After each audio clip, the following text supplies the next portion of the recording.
Сайн бацгаана уу эрхэм хүндэт өншиг сонсогчдоо Монголын эмэгтэйчдийн холбооны Үр хангаан аймаг дахь салбар зөвлөлөөс та бүхэндээ зориулан хүргэж буй халуун бүлээн дээдлэхүй соёл түгээх хаяны ээжид подкастаа эхэлж байна.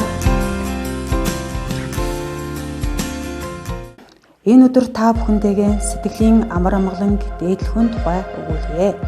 Халуун бүлээн дээдлэхүйн ухаан маш их өргөн ихэд гүнзгий юм аа. Өөрийн тань нэрх бусдын хэрхээр хязгаарлагдаж байдаг тул хүн зөвхөн өөртөө таацуулан амьдрах боломжгүй юм аа.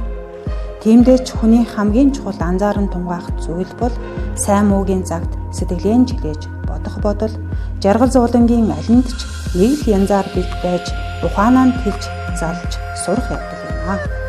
Үүнийг мэдэхгүй хүн гэж үгүй. Гэхдээ бодол сэтгэлээ яаж зүй удирдах, өөр тийгээд бусдад амар амгаланг оршоон хор оршиг болохгүй байх тал дээр хэр их тунгааж явна вэ гэвэл бас харах зүйл их байна. Сэтгэл төвшин амар амгалан байгаа зүйлдээ хангалуун байхын тухай хүүрнэх үед орчин үед тийм байх боломжгүй штэй хэмээн бодож үзэлгүй үгүйсгэх хүн олон болсон цаг. Сэтгэлийн амар амгаланд шамдах нь зөвхөн бод сэтгэлийн гэгэрлийн тухай асуудал биш юм аа. Сүүлийн үед улсын хэмжээнд гэр бүлийн хүрээнд хүн үйлдэмгүй гэмт хэрэг дээр гарах болсон байна. Үүнийг нөгөө л нийгмийн хүнд хэцүү байдал, аригтал, ажилгүйдэл, ядууралтай холбон тайлбарладаг өөрөөс зайлуулсан үзэл явсаар л байна.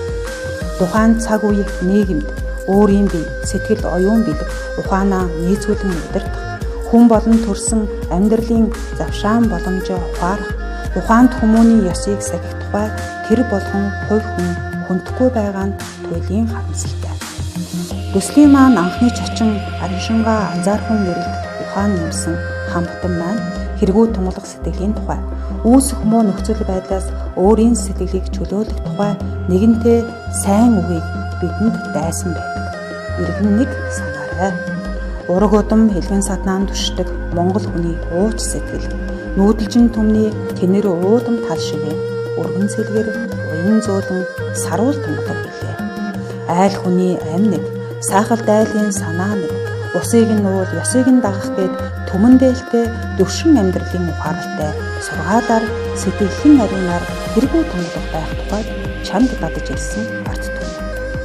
Монголчууд хүүхдийг том хүний үг сонслоо гэх гэрт ихээр чангаар хашгирах, өдөш оройг юурч дуулах, их жалчхыг нүгэлтнэн цээрлэж томчууд энэ мэдүүлгийг гэр орондоо гаргаж үзүүлэхгүй байхыг хичээн ив хэлдэг байсан нь учиртай. Доктор муутай, ойргон, орчин нөхцлөө мэдрэгдэггүй, атаач, их ярхаас цаашгүй, ярьсан зүйлэнд хар хэрийн, түүндээ улам туйлд нь ноцон уурладаг, учир ололгүй хэрээс гэтэрсэн зүйлд оролцдог, буруудаг, сэтгэлийн хийтэй туйлбэргүй хүн болохоос зайлсхийдэг байсан байна. Тиймээс хамгийн их төвлөрөн бодох зүйл бол сэтгэлийн эмгцэг зэв. Аав ээжийн зэгцтэй бодол, зэгцтэй сэтгэл, зэгцтэй үйл тэр айл гэрийн амар амгалангийн гэрэлгээгээ ашиг энхийн эрдэм болдог.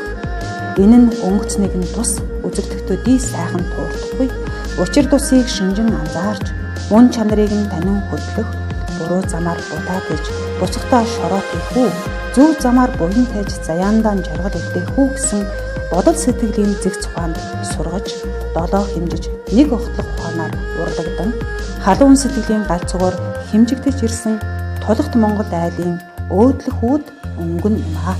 Бат бэх гэр бүл өрх нийгмийг бүтээх их үндэс болсон сургаал юм аа. Иймээс сэтгэл нээж заяа холбон ханилсан хаан судалд хатан ухаанд халуун бүлээн дээдлэн үргэлж өнгөтэй сайныг өргөн хүүрнэж басугдаа авахгүй бодол жолох өрөхгүй ахын үздгийг дэнстэн халж уян сэтгэлийн хад тэмдэгтэй төгшдөгөө.